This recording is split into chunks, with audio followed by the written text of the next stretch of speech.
Bonjour les amis, on passe maintenant au chapitre 22 de notre Lévitique pour parler des convives invités.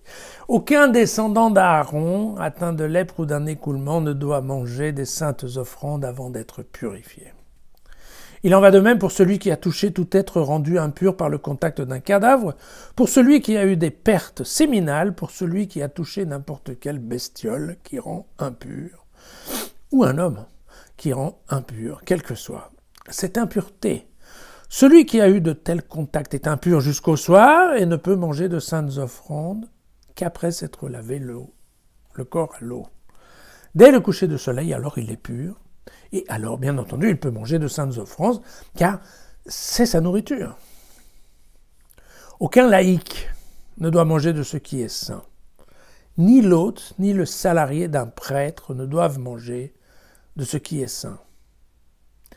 Mais si un prêtre à qui une personne a pris d'argent, alors celle-ci peut en manger, tout comme le serviteur né dans la maison. Eux peuvent manger de sa nourriture. Mais une fille de prêtre qui a épousé un laïc ne doit pas manger de ce qui est prélevé sur leurs saintes offrandes.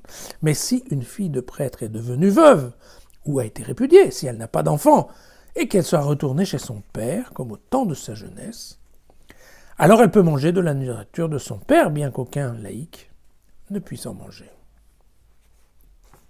Si quelqu'un par mégarde mange de ce qui est saint, il doit en rendre l'équivalent au prêtre avec une majoration d'un cinquième. Et oui, comme d'habitude.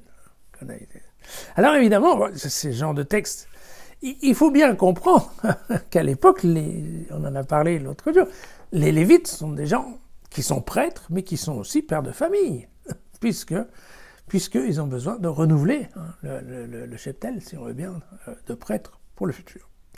Donc à partir de là, on a en fait des familles de prêtres, et qui habitent, en fait, pas très loin du temple, probablement dans des documents d'à côté.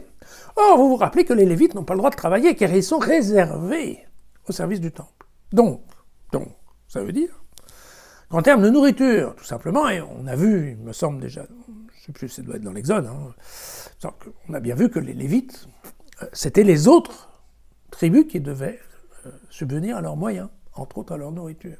Mais une des manières de subvenir à leur nourriture, c'est bien entendu de manger les offrandes, puisque si vous faites un sacrifice de glorification, d'approximation, vous amenez un animal, l'animal est égorgé, on prélève, vous vous souvenez, une partie qui est destinée au prêtre. Et vous vous souvenez, on enlève les abats sont mélangés à l'huile brûlée, ça c'est pour Dieu. Vous vous rappelez, c'est mou. Et après, il y a le cuisseau droit, et je ne sais plus quelle partie qui est enlevée, qui est réservée, la poitrine. La poitrine et la cuisseau droit sont réservés au prêtre, et le reste, c'est pour l'hôte. D'accord ? Non. Alors, pour l'hôte, non. Pour celui qui offre, en fait, qui peut, en effet, manger. Mais donc, quand vous dites la partie réservée aux prêtres, en fait, c'est réservé aux prêtres et à leur famille. Et donc, une fois de plus, on a ce travail du Lévitique qui est déterminé, oui, mais attendez, c'est quoi la famille d'un prêtre ? Et la famille d'un prêtre, vous voyez, très clairement, c'est bien déterminé. Et il y a le cas de la fille. Attention, une fille qui épouse un laïc, elle n'a plus droit à ce qui est saint. D'accord ? Mais par contre, si elle est devenue veuve ou qu'elle a été répudiée et qu'elle revient, en fait, tout simplement vivre à la maison de son père, ce qui était le cas de la plupart des femmes répudiées, nous l'avons vu, eh bien, évidemment, elle fait partie de la famille, donc elle devient proche, et à ce moment-là, bien entendu, elle peut manger de ce qui est, les offrandes, les saintes offrandes. Mais attention, si ces personnes-là se sont salies d'impureté, alors vous savez, soit, vous avez vu, donc des pertes séminales, donc en fait, on a compris ce que ça veut dire, ou toucher un cadavre, ou toucher une bestiole, bien vous voyez que une bestiole qui elle-même aurait pu toucher un cadavre, eh bien, ces personnes-là sont considérées comme impures, il faut qu'elles se lavent à l'eau, et qu'en plus, elles attendent le soir pour pouvoir manger. Voilà.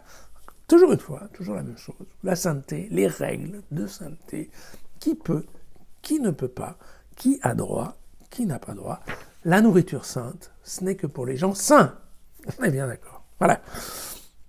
Bon, au cas où, par mégarde, et vous vous souvenez qu'on a vu ça, Hein. Par mégarde, si quelqu'un mange, par exemple, les pains qui sont réservés aux dieux, eh bien, à ce moment-là, on va considérer qu'en fait, c'est un vol. Voilà, tout simplement. Par mégarde. Qu'est-ce que c'est? C'est un vol. Donc, si c'est un vol, eh bien, on rembourse, et vous vous souvenez, on paye en plus. Le dédommagement qui est de l'ordre de 20%. Oui. Voilà. Donc, tout ça a une certaine logique, bien entendu. À demain.